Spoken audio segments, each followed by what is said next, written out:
recording. All Okay. right.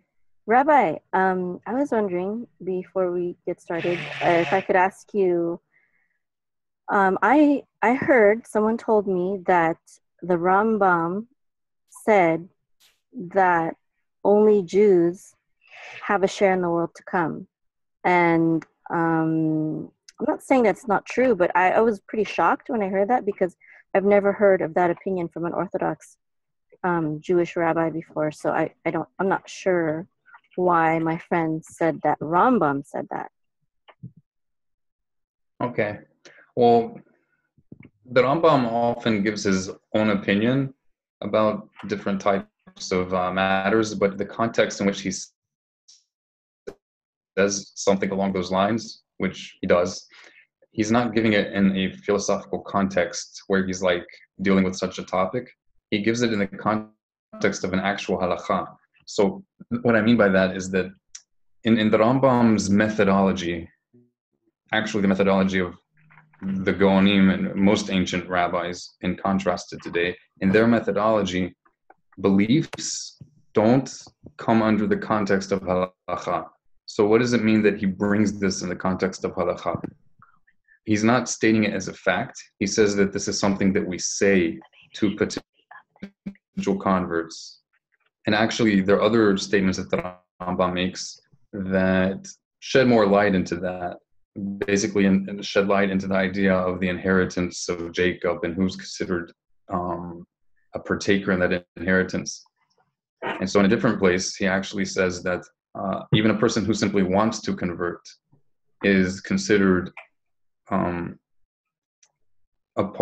is considered as someone who has a part in the inheritance of Jacob, meaning the Torah and so forth. But anyway, we can look up that exact passage where it mentions the statement that you make to potential converts about basically only Israelites having a place in the world to come. So we can look that up if you want to. You want to go to Sefer Kedusha in the Mishneh Torah. Okay, so... And again, go ahead. There you go. So Isorei Bia is the first of the three. Mm-hmm. Right? Okay. And it's been a few years since I've seen this, so we might have to click on a few chapters, but I'm pretty sure that this is going to be on chapter 13, in chapter 13. Okay. All right, so looking at this, it might be in this chapter, but it may be in chapter 14 also. So maybe go ahead and go to chapter 14. Just click where it says next on the right side, upper right side. Down a little bit. There you go. Should I look for a certain word? You can do a words control F and we can find it real fast. But this is the chapter. Okay. This is the chapter. You want to go ahead and read it because this will give you the straightforward halakha about accepting converts, which in general is basically opposite of what's done today. And which should I read? The whole thing? If you want to. I mean, you can just scan through, read whatever. Okay. What is the procedure when accepting a righteous convert?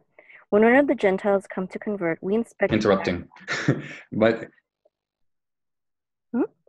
I just want to say before you keep reading, in the Shulchan Aruch, which basically Orthodox Jew, that's a blanket statement, but that's really basically the case. Basically, every Orthodox Jew will tell you we go by Mishneh Torah, and especially if you show them something like this, which is so different from standard practice, they'll be like, oh, but we go by Shulchan Aruch. Well, if you look in Shulchan Aruch, it says literally almost verbatim the same thing. So just keep that in mind as you read it. Okay. If an ulterior motive for conversion is not found, we ask him, why do you choose to convert? Don't you know that in the present era, the Jews are afflicted, crushed, subjugated, strained, and suffering comes upon them? If he answers, I know, would it be that I be able to be part of them? We accept him immediately. The word for immediately is miyad. Miyad. That means from the hand. That's the way you say immediately. Yeah, but literally it would be from the hand, yeah? It looks like it, yeah. Yeah. Okay, we inform him of the fundamentals of the faith. For example, the unity of God and the prohibition against the worship of false deities. We elaborate on this matter. We inform him about some of the easy mitzvot and some of the more severe ones. We do not elaborate on this matter. We inform him of the transgression of not leaving leket, shichacha pe'ah, and the second tithe. And we inform him of the punishment. And by the way, those particular commandments that you're informing them about, they're commandments that are to the benefit of converts. Converts are generally included in those that benefit from those three commandments. Those are the commandments regarding like when you plow a field, you leave the edges. If you forgot anything, you leave it behind so the poor and converts can come and take it. So even these transgressions that you're informing him about, there's like a benefit wrapped inside of it. What is, I'm sorry, what is leket? Leket, okay, so pe'ah is the edges. Shicha is those parts like the gleanings that are forgotten. And leket, to be honest, I don't remember. If you hover over it, it doesn't give you I don't remember. But usually leket means like it says something. These refer to different obligations from the crops that must be left to the poor. Right, but there's specific obligations. So pe'ah is the edges, shicha is things that were like forgotten behind, and leket, I think maybe the word literally just means like things that you like gather, but not. Mm-hmm. That's what it is. Like I think you're allowed to just gather stuff if you're going through. I don't want to get into it because I don't remember those laws so well. Go ahead. Okay, and then the second tithe is for the poor. The tithe for the poor. Right? That's what. Okay. Yeah. Let's go with what it says. Okay. And we inform him of the punishment given for violating the mitzvot. What is implied? We tell him, before you came to our faith, if you partook of fat, you are not liable for your soul to be cut off. If you desecrate the Sabbath, you were not liable to be stoned to death. Now, after you convert, if you partake of fat, you are liable for your soul to be cut off. If you desecrate the Sabbath, you are liable to be stoned to death. All right. We do not teach him all the particulars, lest this cause him concern and turn him away from a good path to a bad path. For at the outset, but you see it's already getting different from what's usually done. Yes, I see that. Like it says, even though we inform him of commandments, we only inform him of some, and we don't elaborate upon it. And then it talks about like the basic fundamentals of the oneness of God. We inform him of this, and we do elaborate upon it. Today is pretty much the opposite. Aside from the fact that we don't teach him all the details, all the particulars, lest this cause him concern and turn him away from a good path to the bad path, i.e. not converting. Right. Okay. So basically, don't scare them, potential convert, with too much of the requirements, actually. Right, yeah. I mean, you want him to accept the requirements, but the idea is not that you're going to... with it. Say what? Don't scare him away with it. Exactly. I mean, it's not a requirement that if you ever make one mistake, you're going to hell. It's the concept that you're embracing the concept, that you embrace the willingness to uphold God's covenant. Mm-hmm. Doesn't mean I promise to never make a mistake. Mm-hmm. That's ridiculous. Right? Okay. Yeah. Okay. So here? No. Go ahead. That's here, what you right? Just... Yeah. We're almost to the part that they were referring to. Okay. For at the outset, we draw a person forth with soft and appealing words. As Hosea 11:4 states, with cords of man I drew them forth, and then continues with bonds of love. Hardly what the average convert experiences before converting, and often even after, he doesn't really experience it. Just as he is informed of the punishment for disobeying the commandments, so too he is informed about the reward of their observance. We tell him that by observing his mitzvot, he will merit the life of the world to come. For there is no completely righteous man, other than a master of wisdom, who observes these mitzvot and knows them. Hello? Yeah. Oh, okay, keep going. Yeah. We tell him, know that the world to come is hidden away only for the righteous. They are the Jews. The fact that you see Israel suffering difficulty in this world reflects the good that is hidden away for them. Well, that was basically the part that they're referring to. Know that the world to come is hidden away only for the righteous. They are the Jews. Mm-hmm. And so he is referencing here from the Talmud, Sanhedrin 10:1. The commentators have questioned the Rambam statements here, noting that in Hilchot Teshuvah 3:5 and other sources, he states that the pious among the Gentiles have a share. They do have a share. That's one opinion in the Talmud, that's correct. There's another opinion in the Talmud, I believe it's Beit Shammai, that holds that it's not correct. And whose opinion is this that they do have a share in the world to come? That would be Beit Shammai. I'm not Beit Shammai, Beit Hillel. Among the resolutions offered is that all of Israel have a share in the world to come. By virtue of the essential godliness of the Jewish soul, they are granted a portion in this eternal good. A Gentile must, however, earn his portion through his deeds. It is not hidden away for him. This is already nonsense that you're not going to find basis for in historical Jewish literature. So, you notice he's contrasting, like, for a Jew, it's simply because his soul is an essence, right? But for a non-Jew, it has to do with his deeds, and that's a bunch of nonsense. So ignore this part. Yeah. That has nothing to do with Talmud and Halakha or... No. But and also, go ahead. No, go ahead. Well, also, it's important to realize, and this is something that's never really emphasized at all, to the contrary, in the yeshiva world, is that the Talmud is full of non-legal concepts as well. And no one is obligated to accept any of the non-legal concepts.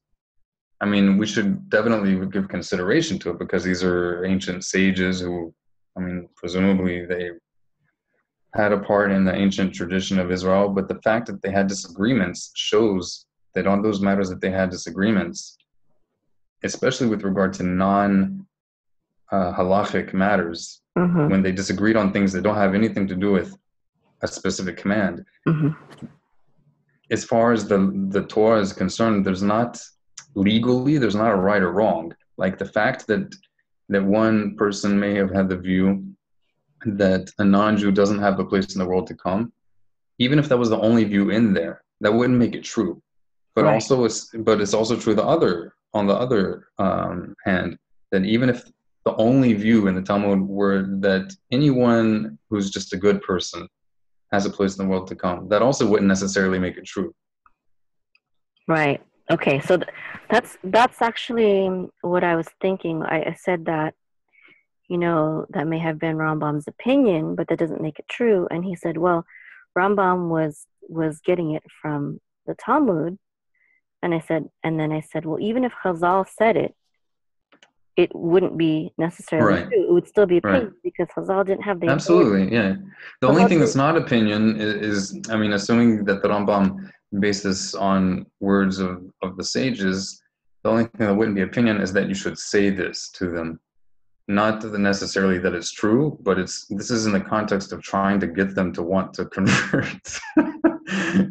You're trying to make them feel like there's benefit in becoming Jewish. Okay. And it is true that there is no other standard of righteousness in Torah. Like if we're talking about a clarified standard of righteousness, there is no other standard other than Torah as someone who's embraced the law of Moses. I mean, Abraham didn't embrace the law of Moses because it wasn't given, but before the Torah was given, there's nothing in the indisputably revealed text of the Torah that's a standard for non-Jews.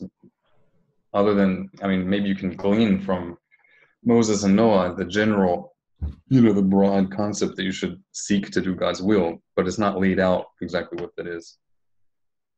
What's your point? I'm not sure what your point is. I'm just saying that as far as like the actual text of the Torah is concerned, the only path of righteousness that's really made clear is the Torah. For non-prophets, because Abraham and Noah were prophets, is the Torah. So it's pretty much the only sure way, basically. Okay. But if you ask my personal opinion, I mean, I don't think I don't believe that the Creator contradicts himself. That to me seems like if he contradicts himself, he can't really be trusted. But on the other hand, I don't think that he is necessarily bound or in a box, bound to a box of our assumptions, So I don't think that we could say or should say definitively in a dogmatic way any kind of beliefs that aren't explicit in the Torah. Right. However, like, my view is that in a holistic perspective, when you consider like the sacrifices that are made for someone who makes an unintentional sin and so forth, and when you consider the fact that Abraham, like it even says in the New Testament, not that that's proof, but the New Testament points this out, that it says that Abraham trusted in God and God counted it to him as righteousness. And clearly this is a trust, a faith in God that led to actions. It led them to want to do what God desired. So my opinion is that as long as someone is seeking to do God's will, in my opinion, that's the essence.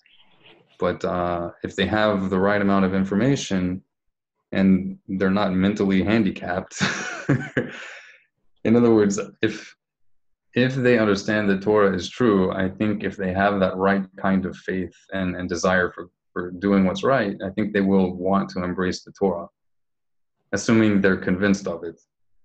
Mm-hmm. That's just my personal view. Mm-hmm. And I'm not dogmatic. Yeah. Also, I'm thinking, when I think about the Torah and the Tanakh, various nations were punished not because they rejected the Torah per se, but they weren't living up to the standards that Hashem expected them to know. Right, some kind of basic standard. Yeah, like all the nations that Israel displaced, and also Nineveh. They right. Or like they should have understood that there's something wrong with sacrificing your children. Mm-hmm. Okay, so the conclusion is that yes, Rambam said. It does say this basically. Right. So, but that doesn't necessarily mean that we have to believe that. But right, and the Rambam himself contradicts this elsewhere in the Mishneh Torah. Okay, can you show me that? Yeah, I mean, this is if this is how you want to spend your hour. Just a little bit, yeah. Okay, I mean, we can do this another time if you want to. No, it's like okay. if Finish. All right, so let me see. The laws of war. So you need to go to where you had that list of the different books of Mishneh Torah. Okay. You need to go back to that main list. You need to go to Sefer Shoftim. Where's that? Okay, you need to go back to the main page. There you go. No, a little further. Where do I go? All the way to the bottom. It's the last book of Mishneh Torah. There you go. Go up. Now, Hilchot Melachim u'Milchamot. You see at the bottom of the page where it says Sefer Shoftim? There you go. Yeah.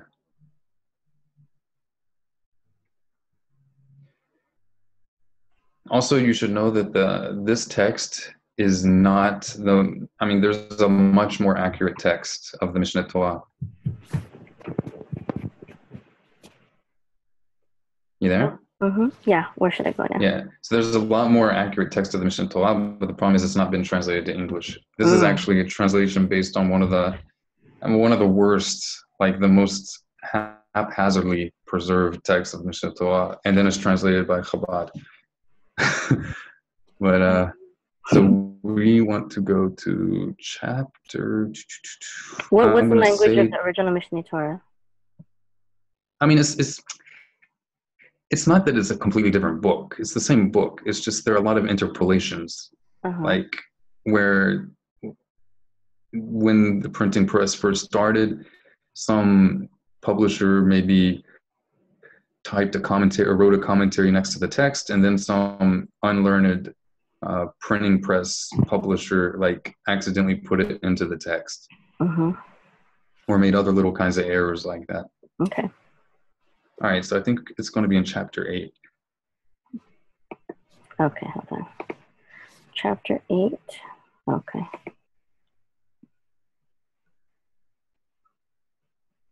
Okay, go all the way down to the bottom. Down.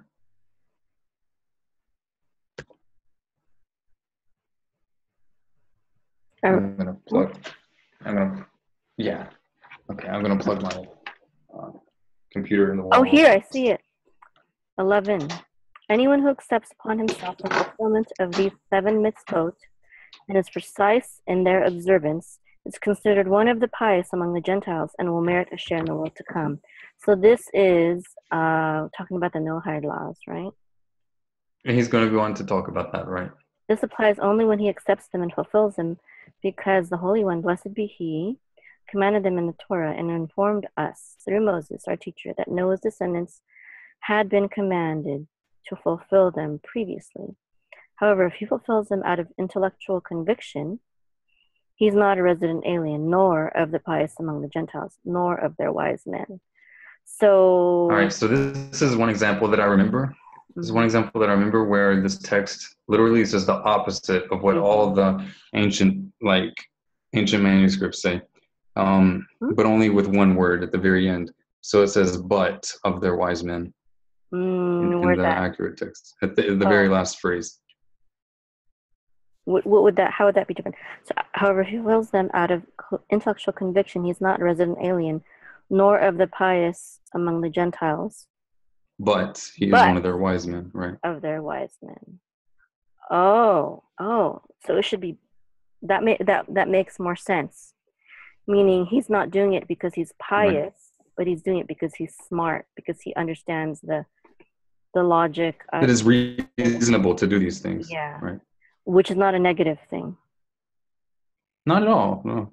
Right. Okay. He's just not doing it out of devotion. Right. Not out of faith. He's the wisdom. Right, but there's something else here that's important. If you go up a little bit in the same chapter, I'm pretty sure it's in the same chapter. Yeah. Okay. Read the beginning of Halakha 10. Moses only gave the Torah and mitzvot as an inheritance to Israel. As Deuteronomy 33:4 says, the Torah is the inheritance of the congregation of Jacob, and to all those who desire to convert from among the other nations. As Numbers 15:15 states, the convert shall notice, among... Huh? It says, and of all those who desire to convert. Right. So meaning, even if they don't convert. He could have just said, and of converts, but he says, and of those who want to convert. Mm-hmm. Meaning, even if you don't convert, you can still keep Torah and mitzvot. Right, so that's the whole point in the next chapters where it talks about like a non-Jew should not keep Shabbat. That same place, it specifically says because he should either accept all of the Torah or stick with his laws. Mm-hmm. Because the Shabbat is a part of the inheritance of Jacob. But like someone who desires to convert, he's already accepted all those laws. So it doesn't even make sense really to apply that restriction on him that he shouldn't keep Shabbat. At least that's the way me and Asher Meza, and there are some other people who view it that way. I mean, I see a big difference between someone who doesn't embrace the whole Torah, but he likes Shabbat, so he's going to try to keep Shabbat like a Jew. And I think anybody, even if they don't embrace Torah, they can keep Shabbat on a rudimentary sense, right? Mm-hmm. But we're talking about someone who like really keeps Shabbat. So I think there's a difference between someone who doesn't embrace Torah, but they like to have some kind of ceremonies and they decided they're going to keep Shabbat like a non-Jew. I think he's different from someone who hasn't converted yet, but he really accepts everything. He wants to convert, but they're just making him problems. You know, like they're just not converting him. That's not his fault, and he accepts everything. I don't see the problem with him keeping Shabbat. Mm-hmm. Mm-hmm. Okay. Especially like in the context in the next chapter, it says where he shouldn't keep Shabbat, it says because he should either embrace all the commands. But if he wants to convert, he's already embraced all the commands. Mm-hmm. The only reason he hasn't converted is because of the problem of Jews, you know. Mm-hmm. Okay, well, let's get into a different topic now. Okay, thank you. That's great. No problem. Well, let's go on. So let me see.